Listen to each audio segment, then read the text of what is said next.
오늘은 축복의 섬김으로 충만하라 라는 제목으로 은혜를 나누고자 합니다. 5월은 가정의 달입니다. 가정의 달이어서 가정을 좀 더 생각해 볼 수 있는 그런 날들이 몇몇 있습니다. 어린이날이 그렇고요, 또 어버이날이 그렇습니다. 이 날을 통해서 가족을 좀 더 돌아보고 또 그 가족을 더 사랑할 수 있는 시간들을 가져나가는 거죠. 하나님께서 이 세상에 가장 기본적인 기초 공동체로 만들어준 공동체가 바로 가족 공동체입니다. 그렇기 때문에 우리는 이 가족 공동체가 정말 귀한 공동체죠. 세상의 다른 공동체와 다른 특징이 있습니다. 세상 공동체는요, 내게 유익이 있어야 그곳에 함께하고 내가 무엇인가 주면 그 준 만큼 더 이상 받아내려고 하는 공동체가 세상의 공동체예요. 이해관계가 섞여 있는 거죠. 그런데 가족은 그렇지 않아요. 가족은 상대방에게 무엇을 바래서 가족이 되지 않고 그냥 그 상대가 내 가족이니까 부어주고 섬겨주고 헌신하는 공동체가 바로 가족 공동체입니다. 결혼하고 자녀를 낳았습니다. 전에는 몰랐습니다. 자녀를 낳으면 저절로 클 줄 알았어요. 그런데 자녀를 낳고 보니까 왜 이렇게 새벽마다 깨고 그 잠자가 깼을 때 자취 재우기 위해서 얼마나 애를 써야 하는지, 먹을 걸 챙겨줘야 되고 기저귀를 갈아줘야 되고 하는 일련의 이 모든 과정들, 부모로서 자녀에게, 그 갓난아이에게 베푸는 그 모든 것은 내 자녀이기 때문에 베푸는 일방적인 사랑이고 헌신이고 섬김이죠. 우리가 생각할 때 내가 이만큼 기저귀를 갈아주면 내가 커서 얘가 이만큼 보답하리라 생각하고 기저귀를 갈아준다거나 또한 먹을 것을 먹여준다거나 그러진 않잖아요. 그러시죠? 네, 여러분들, 우리는 부모의 마음이 그렇습니다. 근데 이 부모의 마음이 그 마음으로 섬기면서 이렇게 나아가는데 이게 가족의 공동체의 모습인 거죠. 그런데 우리가 가족으로서 자녀에게 부어주는 이 사랑, 그리고 섬김의 이 사랑, 일방적이고 또한 대가 없이 지불하는 것인데 우리가 성장하면서 이 가족의 개념들이 좀 더 확대되는 것을 경험하게 됩니다. 제가 결혼을 했습니다. 결혼을 하니까요, 저에게 신분이 하나 더 생겼습니다. 한 여인의 아내가, 남편이 되었고요, 그리고 또 한 부모의 또한 사위가 되었습니다. 그러니까 저에게는 또 다른 한 가정이 생기게 된 거죠. 우리 부모님이 뿐만 아니라 우리 장인어른, 장모님이 생기게 되었습니다. 제가 결혼을 하고 직장생활 중에 결혼을 했고 그 가운데 첫째를 낳고 난 이후에 제가 신학을 하게 됐습니다. 그래서 하나님께서 이 길을 걸어가게 하시는데 직장을 내려놓고 신학교를 갔어요. 가는데 그해 어느 해 장인어른 생신날이 되었습니다. 그날 저희 장모님이 저를 잠깐 부르시더니 저에게 봉투를 하나 이렇게 주시는 거예요. 웬 봉투인가? 나에게 왜 이 봉투를 주셨나? 흐뭇하면서 봤습니다. 근데 왜 주셨냐면요, 장모님이 장인어른 생신인데 선물해드리라고. 제가 신학생이니까 돈 못 벌잖아요. 그렇게 지내고 있으니까 장모님이 사위 노릇하라고 장모님의 쌈짓돈을 저한테 주시고 그걸 장인어른에게 드리라고 하시는 거예요. 저는요, 속없이 받았어요. 받아가지고 그리고 냉큼 드렸습니다. 장모님이 저에게 그렇게 해주시는 이유는 뭘까요? 제가 새로운 가족이 되었기 때문이죠. 이제는 가족으로서 아낌없이 내어주는 거예요. 오른쪽 주머니에 빼서 왼쪽 주머니에 넣는 이 기이한 일을 가족이니까 하는 거죠. 여러분, 우리의 가족은 안녕하십니까? 여러분의 가정은 뭔가 대가 없이 주는, 헌신하고 섬기는 그런 가정이십니까? 아니면 뭔가 대가를 지금 바라고 있습니까? 자녀에게, 배우자에게, 혹시 부모에게 무엇인가 바라고 있지는 않습니까? 그것은 사회에서 바라보는 공동체의 개념이고, 하나님이 지으신 공동체는, 가장 기초적인 이 공동체는 하나님 나라의 공동체로서 가치관이 있는데, 그것은 아낌없이 베풀어주는, 섬기는 그런 가치를 가지고 있는 공동체입니다. 하나님은 이 공동체의 영역들을요, 우리가 성장하면서, 성숙하면서 더 확대시켜 주십니다.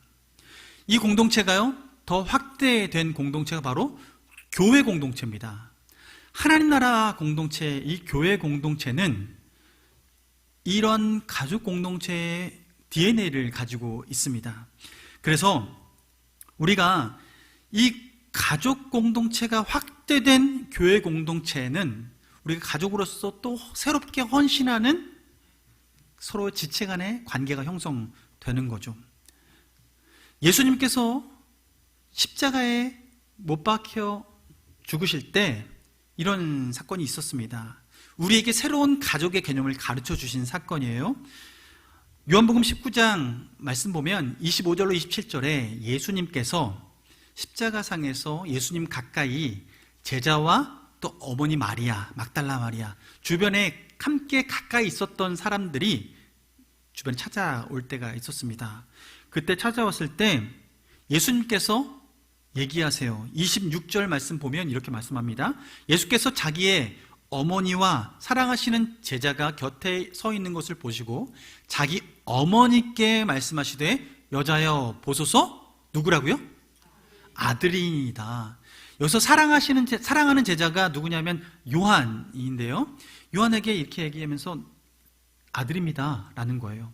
이제 못 박혀 돌아가신 예수 그리스도 뒤로 하고 새로운 가족을 소개시켜 주세요. 27절에 뭐라고 합니까? 또 제자에게 이르시되 제자에게 이르시되 보라 내 어머니라 하신대. 그때부터 그 제자가 자기 집에 모시니라.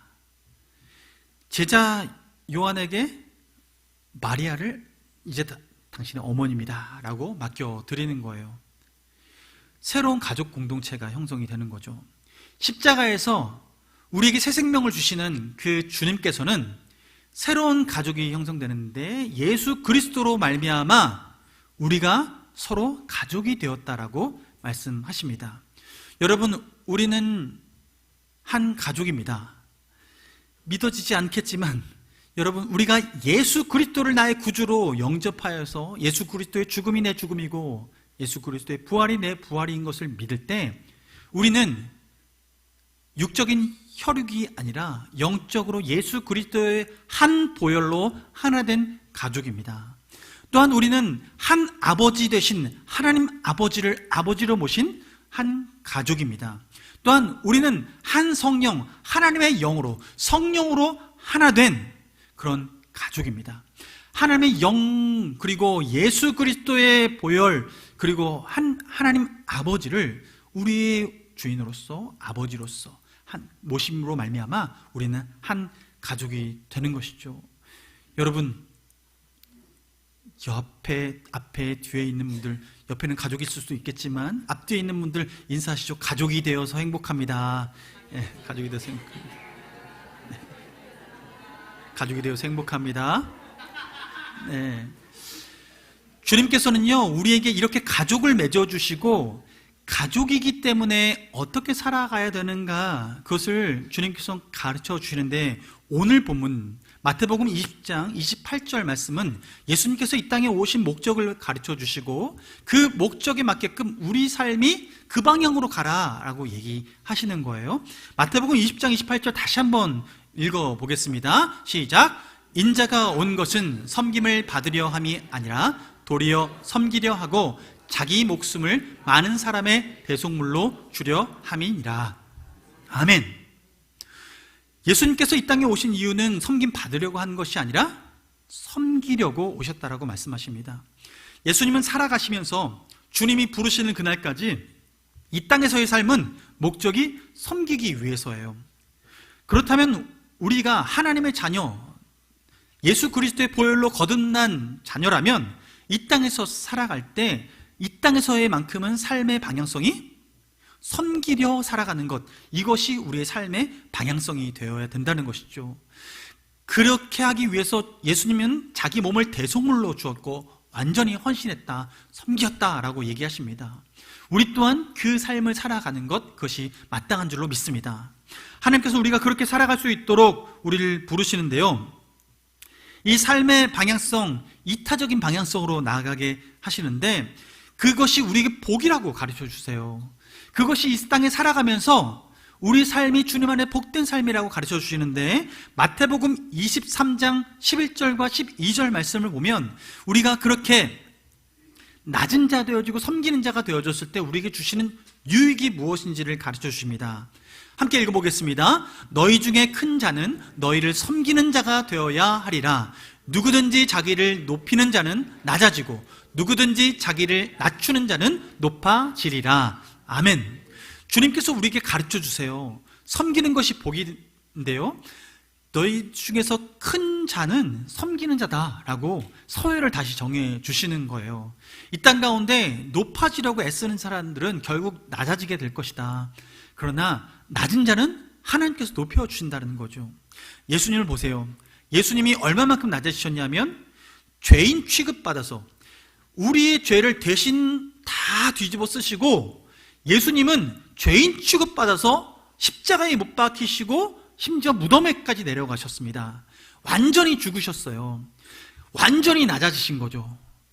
그렇게 예수님은 우리를 섬기기 위해서 완전히 낮아지셨을 때 하나님 아버지께서는 예수님을 무덤에서 일으켜 세우셨습니다. 뿐만 아니라 예수님께서 이 땅 가운데 사시고 40일 동안 부활 승천하셨을 때 지금도 하나님 우편에 앉아 계시는 겁니다. 하나님께서는 예수님을 완전히 높이시되 어느 정도까지 높이셨냐면 하나님과 동등되게 높이신 거예요. 이것이 하나님의 일하시는 방식인 거죠.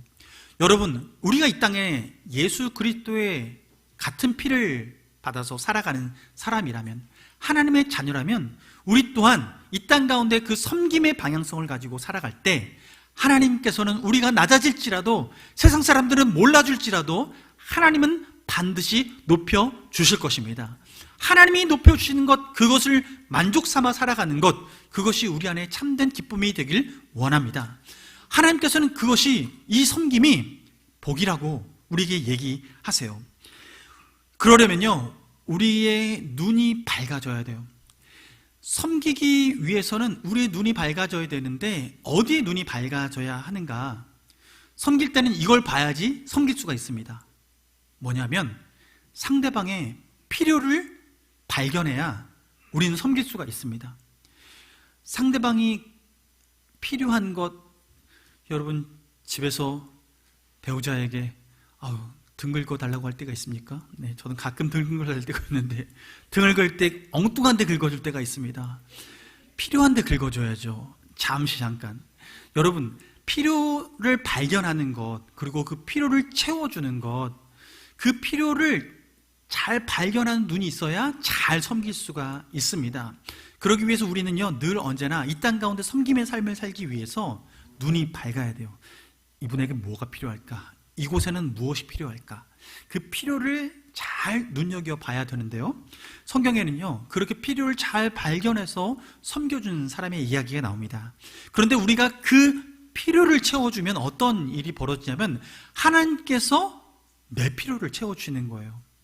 하나님께서 내가 누군가의 필요를 보고 섬길 때 하나님은 나에게 관심이 있으셔서 나의 필요를 채워주시는 것, 이게 하나님의 원리입니다. 열왕기하 4장 말씀을 보면 엘리사 이야기가 나옵니다. 엘리사가 수넴 지역에 가는데요, 그 수넴 지역에 거쳐서 그가 여러 사역들을 펼치는데 그 지역에 갔더니 한 귀부인이 엘리사를 알아보고 그에게 식사 대접을 합니다. 그가 사역하는데 어려움 겪지 말라고 그가 끼니를 접대해 주는데요, 그가 지나갈 때마다 대접해 주는 거예요. 엘리사가 그것을 힘을 얻고 사역을 하죠. 이 여인이요, 엘리사에게 또 필요한 것은 없을까 생각을 하고 남편에게 얘기를 해서 한 방을 마련합니다. 방을 마련해서 그곳에 침대를 준비하고 그 침대에서 자고 쉬어갈 뿐만 아니라 책상도 잘 준비해서 그곳에서 말씀도 보고 잘 연구하라고 모든 여건들을 잘 마련해 주게 돼요. 엘리사가 그렇게 준비해주고 배려해주고 섬겨주는 그 여인에게 또한 감사의 마음을 갖게 됩니다. 그가 열왕기하 4장 13절에 이렇게 얘기를 해요. 너무 감사한 마음에 엘리사가 자기 사원에게 이르되 너는 그에게 이르라. 내가 이같이 우리를 위하여 세심한 배려를 하는도다 하면서 내가 너를 위하여 무엇을 하랴. 세심한 배려를 하는 걸 보고 내가 무엇을 할까라고 요청을 해요. 그랬더니 내가 뭐 필요한 건 없습니다. 뭘 구하겠습니까? 이렇게 얘기를 하는데요. 이 상황을 보고 사환이 얘기를 해주는데요. 사환이 이 종이 이 가정에 필요한 것들을 발견해가지고 엘리사에게 알려줘요. 그 필요가 무엇이냐면 이 가정에는 남편이 나이가 많이 들었고 그리고 아들이 없다라는 사실을 알고 사환이 이 정보를 엘리사에게 전달해 줍니다. 엘리사는 이 얘기를 듣고 이 여인을 다시 대면해서 얘기해 주죠. 열왕기하 4장 16절에 이렇게 말합니다. 엘리사가 이르되 한 해가 지나 이때쯤에 내가 아들을 안으리라. 이렇게 축복해 주는 거예요. 아들을 안게 될 것이라고, 자녀를 얻게 될 것이라고. 여인은 뭐라고 합니까? 그 후에 아유 이런 일은 없습니다. 아니로소이다 라고 얘기를 부정하지만요, 실제로 1년이 지나서 17절에 보면 아이를 안게 돼요. 얻게 돼요.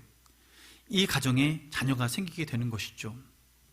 여러분, 이 수넴 여인이 엘리사의 필요를 발견하고 그것을 기쁘게 하나씩 섬겨줬을 때 지금 엘리사가 반응하는 이 모든 것은 하나님께서 지금 섬기는 자를 향해서 어떻게 반응하시는지를 엘리사를 통해서 보여주시는 거예요. 그래서 지금 이 섬김의 결과 하나님께서 이 가정에 필요한 것들을 채워주시는 것을 보는 것이죠.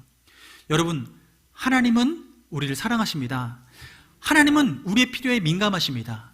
그러면 우리는 내 필요에 민감해서 내 거 어떻게 채울까? 내 거 어떻게 채울까? 내 거가 아니라 다른 사람의 필요가 무엇이 있을까? 주변을 돌아보며 그 필요를 채워주는 삶, 그 삶을 살아가면 하나님께서 우리의 필요를 채워주시는 것이죠. 이것이 하나님 나라의 원리입니다. 하나님은 이렇게 이 원리 삼아서 살아가게 하시는데요. 근데 여러분, 그런데 우리가 섬기다 보면 이런 마음 들지 않습니까? 이거 아까운데 내가 이렇게까지 해야 되나? 이거 섬기는 거 너무 나한테 부담스러운데 이렇게까지 억지로 섬겨도 되나? 라고 생각 들 수 있어요. 이게 소모하는 것 같고 괜한 일 같아 보일 때가 있습니다. 그러나 여러분, 이것이 하나님 뜻일 때는 하나님께서는 동일하게 이 헌신에 열매를 맺게 하십니다. 억지로 소모 같은 일, 소비하는 것 같고 소모하는 것 같아 보이는데 이것에 하나님께서 열매를 허락하세요. 엘리야를 보세요. 엘리야도 이런 비슷한 상황을 먼저 겪습니다. 엘리사는 사르밧에 가서 지낼 때가 있었어요. 이때가 어떤 상황이었냐면 엘리야가 있었을 때 아합 왕이 우상 숭배를 해서 하나님이 그 땅에 진노를 내리셔서 가뭄을 주셨습니다. 땅에 물이 마르고 소출이 없어서 먹을 것이 희귀해질 때였습니다. 그때 하나님은 엘리야를 보호하시려고 엘리야를 사르밧 지방으로 보내고 그곳에서 한 여인을 만날 것이라고 예언해 주십니다. 엘리야는 그렇게 갑니다. 그리고 사르밧에 갔더니 여인을 만나게 돼요. 하나님이 명령하셨으니 그 여인에게 먹을 것을 구합니다. 뭐라고 구하냐면요, 열왕기상 17장 11절에 보면 내 손에 떡 한 조각을 내게로 가져오라 라고 얘기해요. 흔한 말로 말하면 우리가 잘 아는 것처럼 떡 하나 주면 안 잡아 먹지 하면서 얘기를 꺼내는 거예요. 떡 달라고 얘기하는데요, 지금 이 여인의 상황이 어떠냐면 나는 당신에게 줄 게 없습니다. 지금 집에 가서 가루 조금 있고 기름 조금 있는데 이거 한 번 부쳐 먹고 저 먹고 아들 하나 먹고 나면 더 이상 먹을 것도 없어서 이거 먹고 우리 아사할 작 갖고 하고 지금 이러고 있습니다. 당신에게 줄 게 없습니다 라고 했던 그 때입니다. 그런데 엘리야는 강권합니다. 강하게 권해서 그것을 해오라고 얘기를 합니다. 여인은요, 이 얘기를 듣고 너무 부담스러운 부탁이지만 이 일을 해옵니다. 떡을 구해요. 만들어 와요. 그리고 엘리야에게 줍니다. 그 후에 어떤 일이 벌어졌습니까? 이 여인이 가지고 있었던 가루, 담고 있었던 통과 기름을 담아두었던 그 그릇이 마르지 않았어요. 그 기름이 마르지 않았어요. 언제까지 마르지 않았냐면 하나님께서 그 땅의 가뭄을 그칠 때까지 그 통은 마르지 않았습니다. 그 가족이 구원을 받았고 그 어려운 시간을 이겨낼 수 있게 된 것이죠. 하나님은 누군가의 필요를 채워줄 때 이 필요를 채워주는 것이 하나님 뜻 안에서 이루어지는 것이라면 하나님은 반드시 우리의 삶을 지켜 보호하십니다. 우리의 필요를 채워주시고 우리의 필요를 만족시켜 주시는 거예요. 여러분, 이것이 우리가 우리의 삶의 섬김의 열매들인 것이죠. 여러분, 우리는 어떻게 섬기고 있습니까? 무엇을 섬기고 있습니까? 우리는 그 섬김의 열매들이 더욱더 넘쳐나길 원합니다. 하나님께서 내가 욕심을 가지고 섬기는 것이 아니라 우리가 기쁨으로 섬기고, 때로는 내가 그런 여유가 없을지라도 하나님이 마음 가운데 감동을 주셔서 그 가운데 순종하며 나아갈 때 하나님께서 이렇게 채워주시는 거예요. 하나님은 이렇게 섬김의 방향성을 가지고 섬김의 삶을 살아가게 하실 때 점점 더 우리의 섬김의 영역들이 더 넓어지는 거죠. 예수 믿기 전에는 그냥 나 혼자 어떻게 하면 잘 살까 아등바등하며 살고 내꺼 하며 살아가지만, 우리가 가족을 더 확장시켜 나가면서 관계의 폭이 넓어지고 교회 공동체가 우리 가족 공동체가 되어질 때에 하나님은 우리에게 이 섬김의 지경을 넓혀주세요. 그런데 하나님은요, 우리에게 이 지경이 더 넓어지길 바라십니다. 어느 정도로 넓어지길 바라실까? 마태복음 25장 말씀을 보면 거기에 양과 염소의 비유가 나옵니다. 하나님께서 그 주님의 때에 하나님 존전에 모든 사람들이 그 심판대 앞에 서게 될 그날이 있을 텐데, 그날에 양과 염소를 분류하듯이 좌우로 나누게 되는데요, 양의 편에 있는, 오른편에 있는 사람들에게 이렇게 얘기를 하세요. 내 아버지께 복을 받을 자들이여, 나와 창세로부터 너희를 위하여 예비된 나라를 상속받으라 라고 얘기해요. 그런데 왜 이런 얘기를 하느냐 봤더니, 내가 줄일 때에 너희들은 먹을 것을 주었고, 목마를 때에 내 목마름을 채워주었고, 나그네 되었을 때에 영접해줬고, 헐벗었을 때에 옷을 입혀줬고, 병들었을 때 돌봐주었고, 옥에 갇혔을 때 와서 보아줬느니라. 이렇게 얘기하면서 무엇을 말씀하시냐면 그것이 내게 행한 것이라고 얘기하십니다. 마태복음 25장 40절에 여기 내 형제 중에 지극히 작은 자에게 행한 것이 바로 나에게 행한 것이다 라고 가르쳐 주세요. 그 오른쪽에 있었던 사람이 몰랐어요. 도대체 내가 어떻게 주님을 섬겼습니까? 라고 말했을 때 주님은 이렇게 얘기하시면서 지극히 작은 자에게 행한 것, 연약한 자에게 행한 것이 주께 행한 것이라고 우리에게 그 가치를 설명해 주신 거예요. 여러분, 지금 우리의 가족의 그 바운더리, 그 영역들이 점점 더 넓어지는 것을 보시겠습니까? 우리가 신앙생활을 하다 보면, 그 하나님 나라의 가치관으로 살게 되다 보면 우리는 나로부터 시작해서 우리의 혈연의 가족들, 그 혈연의 가족을 넘어서서 교회의 가족들, 그 교회의 가족들을 넘어서서 연약한 모든 자까지 우리가 그 시야가 넓어지고 섬김의 지경이 넓어져서 그들을 섬겨낼 때에 하나님께서는 그것이 이 땅에서 우리가 살아가야 될 마땅한 모습이다라고 가르쳐주고 계십니다. 섬김이 풍성한 삶을 살아가길 원하시는 거죠. 여러분, 저는 이 섬김이 더 풍성해지길 원합니다. 교회 차원으로도 더 풍성한 섬김이 있길 원합니다. 그래서 저는 지난 목요일 날 우리 교회에서 우리 은퇴 목사님 부부들을 모시고 섬기는 시간들을 가졌는데요, 저는 너무 잘한 것 같습니다. 우리 교회가 섬길 수 있는 게 복입니다. 섬길 수 있는 능력이 없어서 못 섬기는 곳도 많아요. 그런데 우리는 섬길 수 있을 수 있도록 하나님께서 복 주신 거잖아요. 그래서 우리가 그렇게 섬겨냈을 때 여러분 이번에 장로님들 당회에서 이것을 결의하고 기쁘게 헌신하기로 작정하고 또 우리 권사님들이 식당 준비하고 뭐 3일 전부터 재료 준비해서 했지 않았습니까? 당일날도 장로님들 나오셔서 주차 봉사하고 또 우리 여러 권사님, 집사님 나오셔서 식당 봉사 및 안내를 하고 여러 가지 모양으로 헌신해 주셨어요. 저는 그것이 결코 헛된 섬김이 아니라고 봅니다. 누구에게 자랑하기 위한 섬김이 아니라 우리에게 맡겨주신 그 시간 우리가 기쁘게 헌신한 줄로 믿습니다. 우리가 그 필요를 발견하게 되었고 그 필요에 따라서 섬겼을 때 하나님께서는 그것이 우리에게 복이라고 말씀해 주시는 거죠. 여러분 우리가 더 많은 섬김들을 해나가길 원합니다. 전 그래서 좀 이런 생각도 해요. 지금 저희가 교회가 리모델링을 위해서 헌금을 하잖아요. 리모델링 위해서 헌금하는데 우리 교회를 위해서도 이렇게 드릴 수 있는데요. 마음에 이런 마음도 드는 거죠. 하나님 이 부분의 한 10분의 1을 그 부분의 10분의 1, 11조를 우리 개척하게 되는 교회라든지 아니면 선교지에 교회를 세우게 될 때 좀 그것의 10분의 1을 이렇게 흘려보내면 어떨까요? 우리 교회에서 이 부분에 우리 교회를 위해서 헌신하는 그 마음이 열방으로 좀 흘러가면 어떨까요?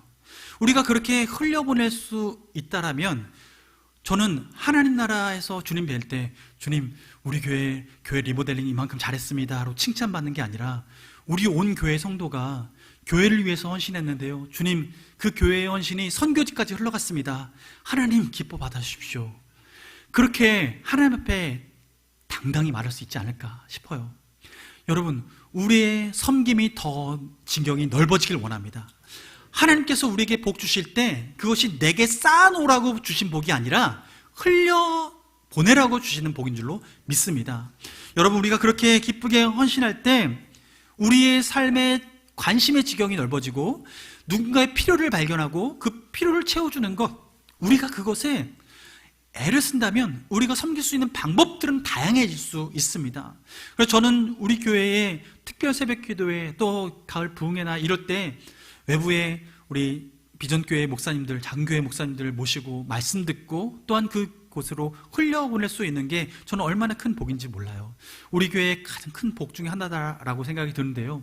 지속적으로 우리가 그 마음을 함께하고 우리 교회만이 아니라 지역교회에 함께 나란히 성장해 나가는 교회가 된다면 여러분 그렇지 않겠습니까? 주변에 우리 교회가 사라지면 이 지역 어떻게 하지?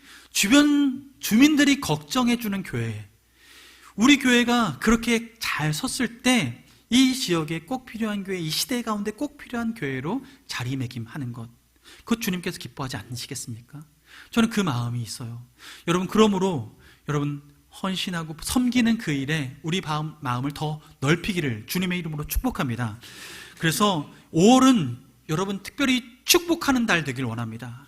5월은 기도로 축복하고 또 기도의 언어로 뿐만 아니라 이 축복의 언어뿐만 아니라 몸으로 실제로 섬길 수 있는 축복으로 확장되길 원합니다. 우리가 그렇게 몸으로 축복해서 섬길 때에 구체적으로 섬길 때에 하나님은 반드시 그 필요를 상대방의 필요를 채우고 또한 우리에게도 하나님 은혜를 내려주시도 믿습니다. 여러분 그래서 기도부터 하셔야 돼요. 기도보다 성령보다 앞서서 무엇인가 되는 일은 없습니다. 주님께서 우리에게 기도로 축복할 수 있는 사람들 주님 내게 10명을 채워주십시오. 여러분 가까이 있어서 데려올 사람 기도하는 게 아니라요 우리가 축복할 사람 기도하는 거예요. 먼 타지에 있어도 괜찮아요. 우리 교회에 오지 않아도 괜찮아요. 그분이 어떻게 해서든 주의 복음을 들을 수 있는 귀가 열릴 수 있도록 우리는 축복하면서 기도하는 것입니다. 그렇게 작정하면서 우리가 이번 한 달 기도해 나가는 거죠. 저희는 새벽마다 그 기도 리스트 만들어서 지금 매일 기도하고 있습니다. 여러분 기도 제목 리스트 내고 여러분은 기도 못할지 몰라도요 저는 기도하고 있고요 새벽에 나오시는 분들이 다 기도하고 있어요. 여러분 그 기도의 열매가 반드시 맺히게 될 것입니다. 결코 땅에 떨어지는 기도는 없습니다. 하나님께서는 반드시 기도를 들으시고 응답하십니다. 그러므로 우리가 축복하는 일에 인색해서는 안 됩니다. 하나님께서 주시는 그 마음 우리가 품고 우리가 기도하고 또한 이번 한 주간 그렇게 기도할 때 문득문득 생각나는 사람들에게 문자 남기는 거예요. 문자로 신방하는 거예요. 그리고 실제로 만나볼 수 있는 기회가 된다면 만나는 거예요. 그리고 그분들의 필요가 뭔지 살피고 그 필요를 채워주는 그 일들 우리가 감당해 내는 것이죠. 내가 힘에 부친다면 누군가 함께 이 일에 동참할 수 있는 사람이 있다면 그렇게 해 나가는 거예요. 그래서 직접 만나고 때로는 식사도 같이 할 수도 있고, 여러분, 우리가 할 수 있는 그 섬김의 지경을 넓혀갈 때 하나님께서는 반드시 그곳에 하나님 나라가 임하는 역사가 있게 될 것입니다. 여러분, 이 일에 함께 동참하길 원합니다. 주님께서는 우리에게 그 복의 통로로 삼아 주셨습니다. 축복의 섬김으로 충만한 우리의 삶이 될 때 여러분, 주님 뵐 그날에 하나님이 우리를 높여 주실 것입니다. 살아계신 하나님 아버지, 우리를 사랑하셔서 하나님의 자녀 삼아주신 것 감사합니다. 우리에게 가족을 더 넓혀주셔서 감사합니다. 우리의 혈연을 넘어서서 이제는 예수 그리스도로 말미암는 신앙의 공동체, 가족 공동체가 생기게 하신 것 감사합니다. 하나님, 이제는 우리의 섬김의 지경도 넓어지길 원합니다. 나만을 위해 살아가지 않게 하시고 우리의 가족을 위해서, 또한 우리 교회의 영적인 가족을 위해서 더 넘어서서 하나님, 이 땅 가운데 연약한 지체, 주님 힘없는 지체를 돌아보며 섬기는 삶을 살아내게 하여 주옵소서. 하나님, 우리의 섬김이, 이 지경이 더 넓어질 때에 이 땅 가운데 온전히 하나님 나라가 임할 줄 믿사오니 하나님, 우리를 그 복의 통로 삼아 주시옵소서. 우리가 세상의 필요를 채워 나갈 때 하나님께서는 우리의 필요를 채워 주실 줄로 믿습니다. 아버지, 이 믿음의 고백으로 우리가 한 걸음 한 걸음 나아갈 때 주여, 주님의 은혜가 충만하여 주님으로부터 만족하며 주님만으로 만족할 수 있는 우리의 삶이 되게 하여 주시옵소서.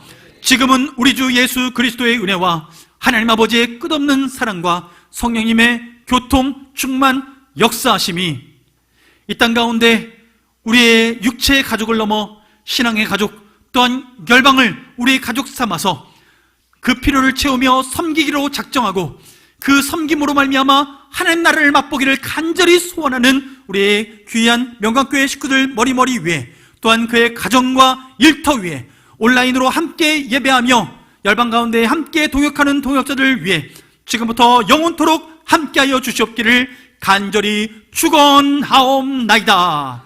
아멘.